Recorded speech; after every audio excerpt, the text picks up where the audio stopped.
and talk a little bit about LaBrae, the team that really gave them trouble last year, and the team that might be giving them trouble this year is that they do play LaBrae in that stretch of 5 games to end the season. And LaBrae is one of the teams I'm really hot on in this Gray division. We already know what LaBrae and Brookfield did last year in that second round of the playoffs. LaBrae knocking them off 55-54 in a shootout, an absolute shootout of a game. But players that were lost, one key player that I was able to circle that was lost on LaBrae's team was Anthony Harris, that they aren't getting back this year. Other than that, on significance, players that are coming back, Trevon Drake, Stephen Hamburger, Adam Petrie, Noah Petrie, Devin Carter, Aiden Stevens, which is huge because he had the most passing yards in your division last year, Ashton Dunbar, Zayden Flanagan, Sean Miller, JJ Jethro, like all the way down the line, Anthony. This is a team that is returning almost everybody. I think 23 of their returning players won letters last year as well. And you talk about the way that they have it set up. I think they have 9 returning starters on just offense alone. And I think either 8 or 7 on defense. I could be wrong on that one, but I want to say it's either 8 or 7 on defense too. You're pretty much getting the same team last year with another year of experience under their belt. And I mean, offensively, if we want to look at offensive wise, I think they averaged over 30 points a game. I think that was 2nd or 3rd in the gray tier division in points wise. But they get basically their whole offensive line back this year, Anthony, and they get Aiden Stevens behind center. It's looking pretty good for the LaBrae Vikings this year. You can't talk about LaBrae without talking about Aiden Stevens. I mean, Yale commit, he's going to Yale. So that means he's not just doing it well in the field. He's also doing it well in the classroom, of course, because Yale doesn't take just anybody. Yeah. We couldn't get into Yale if we tried. We went to YSU and Kent State. Yeah, here we are now, right? 5-game win streak, though, last year for the Vikings, and it was part of what got them and boosted them into the playoffs that last year. But honestly, I'm looking at Aiden Stevens. He's got Devin Carter, too, behind him, running back. That's going to be a great power duo there between Carter and Stevens. Trevon Drake is going to be a good versatile player for them too, receiving wise, or he'll probably get some runs in jet sweeps and stuff. He's got some speed to him. Ashton Dunbar will probably be thrown in there in some capacity as well offensively. But I mean, the biggest thing is you get your big time running back and Carter back. You get your big time quarterback and Stevens back. You're returning 4 of your big offensive linemen and Noah and Adam Petrie, Cam Rabble, and then what was the other one I was thinking of? Oh, Zayden Flanagan. So you're returning 4 offensive linemen, you're returning your running back, you're returning your quarterback, you're returning 2 or 3 receivers. Things are looking up for the LaBrae Vikings this year, Anthony, offensive wise.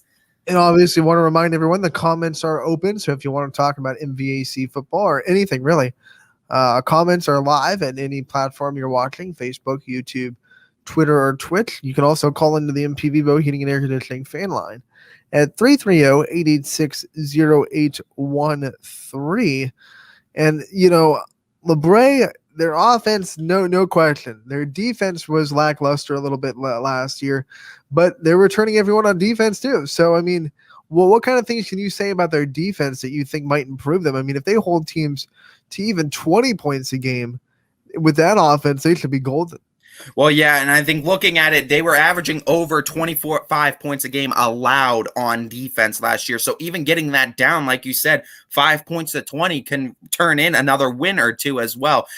Yeah, you're absolutely right. Offense is what kept LaBrae in games a lot last year, and it was that explosive offense, and they could put points on you. But defensively, they were allowing a lot of teams to kind of stay with them pace for pace, scoring wise. Defensively, you want LaBrae to be better this year, because if they're better this year defensively, they have a real good shot at making deep runs then in the playoffs. Devin Carter's going to be playing linebacker. Trevon Drake's going to be linebacker. Zayden Flanagan's going to be playing both ways on defensive line. Jethro's going to be playing defensive back. Sean Miller, defensive line. So, yeah, a lot of these guys are two-way players. Like I said, the only key loss, Anthony Harris, was a linebacker last year. You're not getting him back.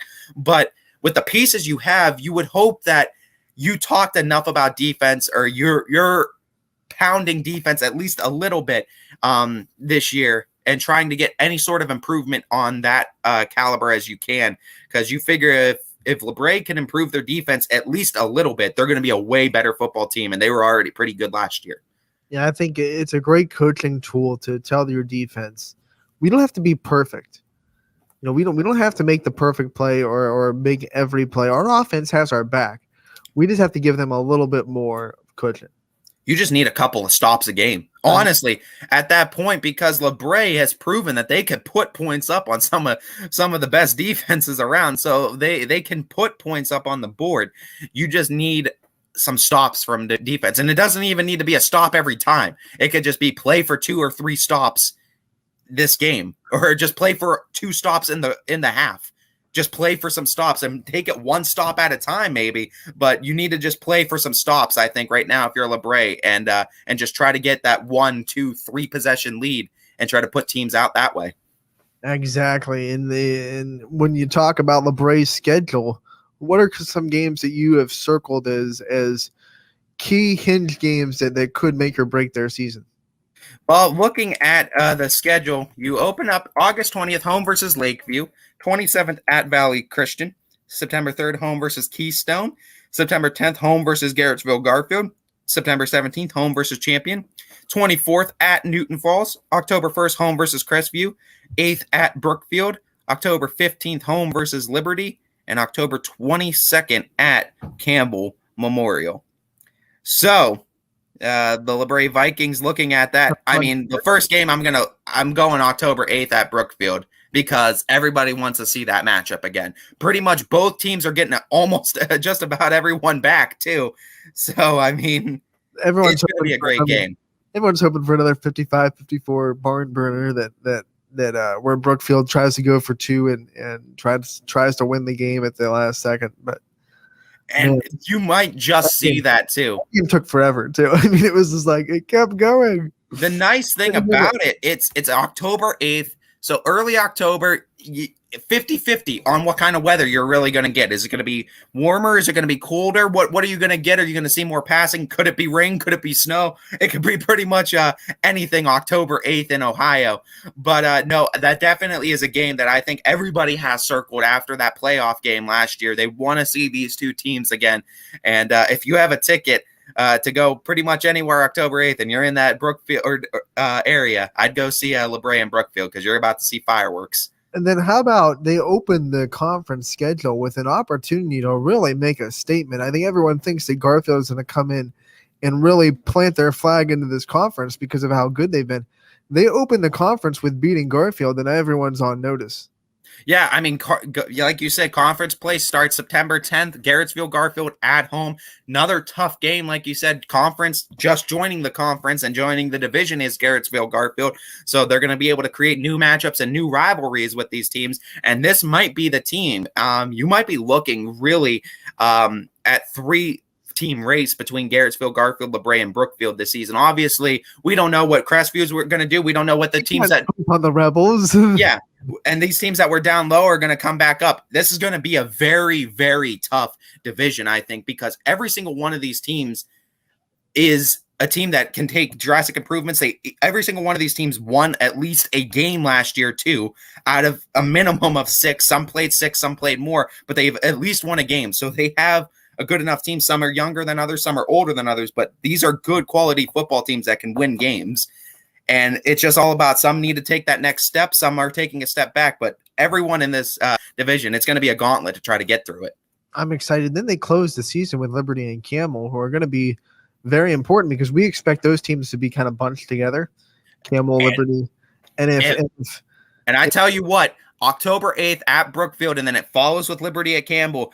You might be riding high off of a victory or riding low after a defeat, and one of those 2 teams can sneak one on you if you're not careful, especially being an in-division opponent, and especially Liberty and Campbell are 2 teams that hover towards the bottom of the division, but we're expecting to make big strides up this year, and they have the talent on those teams to upset a team like LaBrae if they're not coming in prepared to face a Liberty or a Campbell. That could be a situation where either one of those teams could be hovering in the middle, trying to make a last-second push, and LaBrae could either create separation or make it a lot easier for Liberty or Campbell to sneak into, the top spot of the conference.